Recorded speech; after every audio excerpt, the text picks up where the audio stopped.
Philippines లో MBBS చదవాలనుకుంటున్నారా? ఫ్రీగా వెళ్లి చూసి నచ్చితేనే ఎంబీబీఎస్ అడ్మిషన్ తీసుకోండి.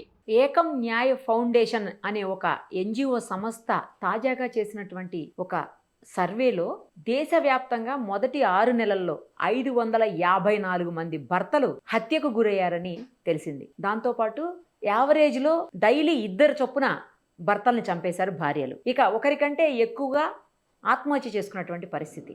ఏంటి అసలు ఏం జరుగుతుంది? ఇంతమందిని ఇన్ని రకాలుగా ఎలా చంపగలుగుతున్నారు? అసలు ఏంటి? ఇదే విషయం మీద మనతో మాట్లాడేందుకు ప్రముఖ సైకియాట్రిస్ట్ డాక్టర్ కళ్యాణ్ చక్రవర్తి గారు లైవ్ కాల్ అందుబాటులో ఉన్నారు. ఒక్కసారి డాక్టర్ గారితో మాట్లాడదాం. డాక్టర్ గారు నమస్తే అండి. నమస్తే నిరుపమ మేడం, చెప్పండి. డాక్టర్ గారు, దారుణమైనటువంటి పరిస్థితి అండి. ఏకంగా మొదటి 6 నెలల్లో 2026 మొదటి 6 నెలల్లో దేశవ్యాప్తంగా 554 మంది భర్తలు భార్యల చేతిలో హత్యకు గురయ్యారు. అందులో 60% వరకు కూడా కేవలం ఇల్లీగల్ కాంటాక్ట్స్ వల్ల భర్తల్ని చంపారనమాట భార్యలు. అసలు ఏం జరుగుతుంది సార్? ఇంత దారుణంగా ఇంతకు ముందంతా భార్యలను చంపారు వింటుండేవాళ్ళు. ఇప్పుడు అసలు రివర్స్ లో భర్తల్ని చంపేస్తున్నారు భార్యలు. విచిత్రంగా ఒకళ్ళేమో చెవులో విషం పోసి చంపేస్తారు, ఒకళ్ళ పాలల్లో విషం కలిపి పాము కాటేసి చంపించారంట ఈరోజు ఉత్తరప్రదేశ్లో భార్య. అది కూడా ఇల్లీగల్ యాక్టివిటీ, అంటే ఇల్లీగల్ రిలేషన్.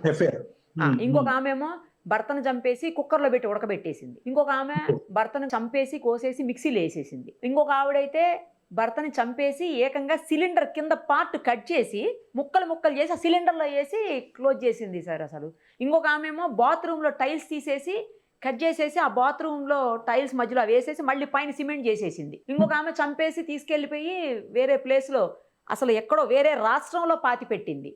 ఇంకొక ఆమె చంపేసి సూట్ కేసులో వేసి తీసుకుపోతుంటే రైల్వే స్టేషన్లో పోలీసులు పట్టుకున్నారు. ఏంది అసలు ఏం జరుగుతుంది? ఎందుకు ఇంత క్రూయల్గా, ఇంత క్రిమినల్స్లా ఎందుకు తయారవుతున్నారు? ఇంత వైలెన్స్ అసలు ఆడవాళ్ళలో సున్నితంగా ఉంటారని అనుకునే ఆడవాళ్ళలో ఇంత వైలెన్స్ ఏంటి సార్ అసలు? నిర్మా మేడం, ద థింగ్ ఇస్ ఏంటంటే ఇంకా ఇప్పుడు మనం ఆడవాళ్ళు మగవాళ్ళు అనేటటువంటి భేదాభిప్రాయాలు తీసి పక్కన పెట్టేసి ఆ డిఫరెన్స్, ఆ థాట్ ప్రాసెస్ ఆడవాళ్ళకైతే ఎలా ఉంటది, మగవాళ్ళకైతే ఎలా ఉంటది అనేటటువంటి థాట్ ప్రాసెస్ లోంచి మనం బయటికి రావాలి. At the end of the day ఎటువంటి హార్మోనల్ కంట్రోల్ వల్ల లేదంటే ఇంకొక కెమికల్ కంట్రోల్ వల్ల ఆడవాళ్ళలో కొద్దిగా సున్నితమైన స్వభావం ఉంటుంది, ఆలోచించే వైఖరి ఉంటుంది, మెతకని వైఖరి ఉంటుంది అనేటటువంటి సబ్జెక్టు కాసేపు తీసుకుని పక్కన పెట్టాలి. ఎంత హార్మోన్స్, ఎంత కెమికల్స్ ఉత్పత్తి అయినా కూడా ఏదో ఒక విధమైనటువంటి ఒక మన ఆలోచనకు అందనటువంటి ఒక ప్రభావం ఆ కెమికల్స్, ఆ సున్నిత స్వభావం కలుగజేసేటటువంటి కెమికల్స్ కి మించినటువంటి ప్రభావం ఆడవాళ్ళ మీద పడుతుంది. సో ఒకటి చూడవలసిన అంశం ఏంటంటే అక్రమ సంబంధాలు పెట్టుకునేటటువంటి అంశంలో పెళ్లి నుంచి బయటపడాలి అనేటటువంటి ఆలోచనలో, లేదంటే ఒక కొత్తదనం, కొత్త విధమైనటువంటి ఆనందం ఆస్వాదించాలనేటటువంటి తపంలో మగవాళ్ళతో పాటు ఆడవాళ్ళు ఈక్వల్ గా పోటీ పడుతున్నారు అనేది ఒకటి అర్థం అవుతుంది ఈ సబ్జెక్ట్ వల్ల. రెండో సబ్జెక్ట్ ఏంటంటే కనుక నాకు ఇబ్బంది కలిగి నాకు అడ్డుగా నిలిపించేటటువంటి వ్యక్తిని తొలగించేటటువంటి ప్రయత్నంలో, అది భర్త అవనియండి ఎవరైనా కూడా, వాళ్ళని చంపటం అనేటటువంటి దానికి మేము వెనకాడం అనేటటువంటి సబ్జెక్ట్ కూడా సైకలాజికల్ మార్పు కనిపిస్తుంది. సార్ ఇష్టం లేకపోతే వదిలేస్తే అయిపోద్ది కదా సార్, ఎందుకు చంపేయటం? అంటే ఏంటంటే మేడం, ఇప్పుడు ద థింగ్ ఇస్ ఏంటంటే మీరు చూసేటటువంటి ప్రతి ప్రక్రియలో ఆ సైకలాజికల్ ప్యాటర్న్ ఏదైతే ఉందో, ఎవరికి వాళ్ళు ఈ పని చేసినా కూడా దొరికిపోతున్నారు అనేటటువంటి సబ్జెక్టు తీసి పక్కన పెట్టేసి, ఈ పని చేసినా కూడా మేము దొరకము, మేము అతీతులము, మేము చేసేటటువంటి విధి విధానం బట్టి, మేము టెక్నిక్ బట్టి, టాలెంట్ బట్టి మేము దొరకడానికి అవకాశం లేదు కాబట్టి వదిలేస్తే కనుక భారం నా మీద పడుతుంది. ఏ కారణం చేత వదిలేస్తున్నావు, ఎందుకు వదిలేస్తున్నావు, నీకెవరున్నారు, ఇలాంటి ప్రశ్నలు వస్తాయి. కాబట్టి కనిపించకుండా, వినిపించకుండా గోప్యంగా, టెక్నికల్ గా, టాలెంటెడ్ గా చంపేసి ముక్కలను కోసేసి దాచిపెట్టేసేటటువంటి ఈ కొత్త వైఖరి ఏదైతే ఉందో, అంటే వాళ్ళకుండి ఇంట్లో ఉండి వాళ్ళ తెలివితేటలన్నీ కూడా సింపుల్ గా డివోర్స్ తీసుకుని బయటపడేటటువంటి విధానం మనకే కాంప్లికేషన్ అవుతుంది. కాబట్టి అక్కడ నేను 100 మందికి సమాధానం చెప్పుకోవాలి. అలా కాకుండా ఇలా చేసేసి ప్రతి దాంట్లో ఒక కామన్ కాన్సెప్ట్ ఏంటంటే కనుక మిస్సింగ్ కేసు కింద చూపెట్టడం.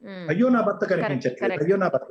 సో ఏంటంటే ఎటువంటి ఎవిడెన్స్ లేకుండా ఒక మ్యానుఫ్యాక్చర్డ్ పద్ధతిలో అతన్ని లేపేసి కప్పేసి ఆధారాలు లేకుండా రేపొద్దున నువ్వే చంపేవేమో అనేటటువంటి ఒక ఆధారం దొరికినా కూడా శిక్ష పడకుండా ఉండేటటువంటి విధంగా తప్పించుకునేటటువంటి ప్రయత్నంలో కూడా ముందు ఉంటున్నారు. ఒకటి అక్రమ సంబంధాలు, రెండోది చంపటానికి కూడా వెనకబడకపోవటం, మూడోది ఆ ఎవిడెన్స్లను కప్పిపుచ్చేటటువంటి ప్రయత్నంలో ఒక మనిషి చంపేటటువంటి విధానంలో చేసేటటువంటి ప్రక్రియలు, కొత్త కొత్త టెక్నిక్స్. సో కాబట్టి ఏంటంటే ఒకటి ఇవంతా మనం అర్థం చేసుకోవటం మేడం. రెండోది ఎందుకు అనే ప్రశ్న మీకు వస్తుంది.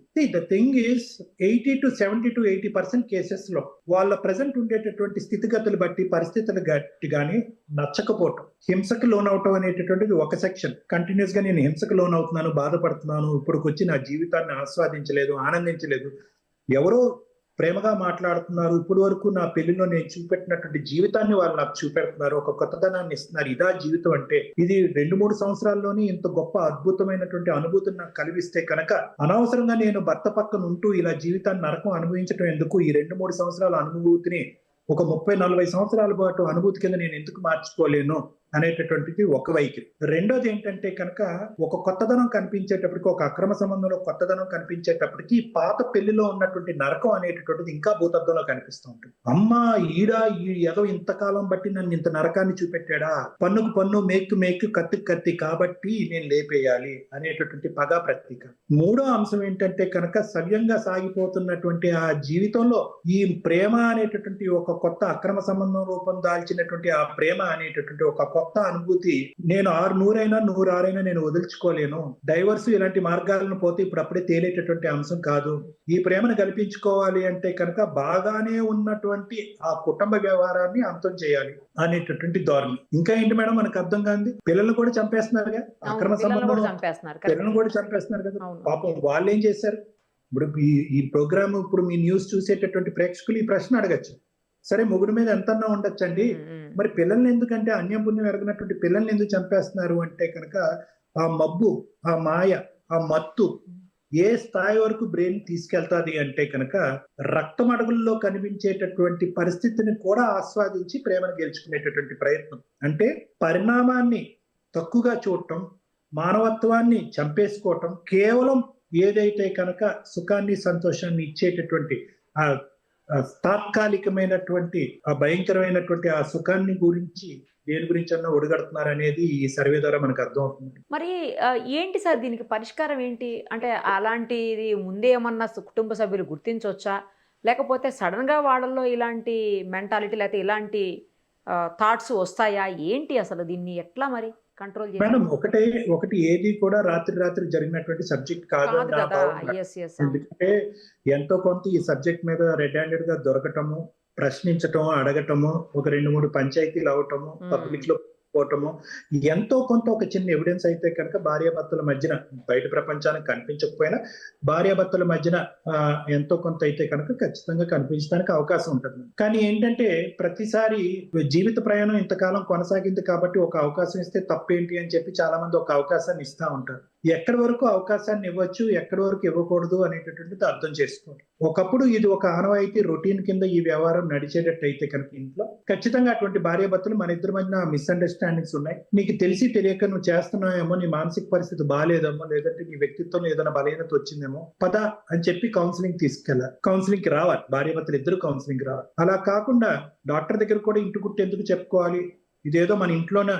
ఎందుకంటే ఎంత కాదనుకున్నా ఆడవాళ్ళు ఇలాంటి పని, ఇప్పుడు ఆడవాళ్ళు ఎగ్జాంపుల్ కింద తీసుకుంటున్నాం కాబట్టి చెప్తున్నాను, ఇలాంటి పని చేసేటప్పుడు మగవాడికి ఆటోమేటిక్ గా విపరీతమైనటువంటి కోపం, భావోద్రేకం వస్తుంది. ఎందుకంటే అతని ఈగో బాగా డ్యామేజ్ అవుతుంది. ఆడవాళ్ళు మగవాళ్ళు ఇలాంటి తప్పులు చేస్తే 1-2 అవకాశాలు ఇస్తారేమో కానీ యూజువల్ గా మగవాళ్ళకి అది ఇంటిగ్రిటీ, పర్సనాలిటీ, వ్యక్తిత్వానికి ఒక ఛాలెంజ్ లాగా అనిపించి అవకాశాన్ని ఇవ్వటానికి ఇష్టపడక వాళ్ళని అక్కడే నిలదీసి పెద్దవాళ్ళ సమక్షంలో పంచాయతీ పెట్టి వాళ్ళని కొట్టి తిట్టి అవమానించేటటువంటి పరిస్థితి వస్తుంది. ఆటోమేటిక్ ఈ ఆడవాళ్ళు ఎవరైతే కనుక వాళ్ళు ఆల్రెడీ తప్పు చేసి మళ్ళీ ఇటువంటి పని జరిగిందో ఈ పరువు పోటాన్ని చాలా సీరియస్ గా తీసుకుని, అదిగో మా మొగుడు ఇంతకు ముందు శాడిస్ట్ అయితే కనుక ఇప్పుడు డబుల్ శాడిస్ట్ అయ్యాడు కాబట్టి అవతల వాడు ఎవడైతే ఉన్నాడో వాడు ఇంకా పెద్ద దేవుళ్ళ కనిపిస్తాడు. సో కాబట్టి ఏంటంటే ఇలాంటి పంచాయతీలు సహజ సిద్ధంగా భావోద్రేకాల మధ్యన భార్యాభర్తలు మాట్లాడుకుంటే కొట్లాట్లకు దారి తీస్తుంది. కాబట్టి పెద్దల వరకు తీసుకెళ్తే కనుక ఇంకా అవమానకరంగా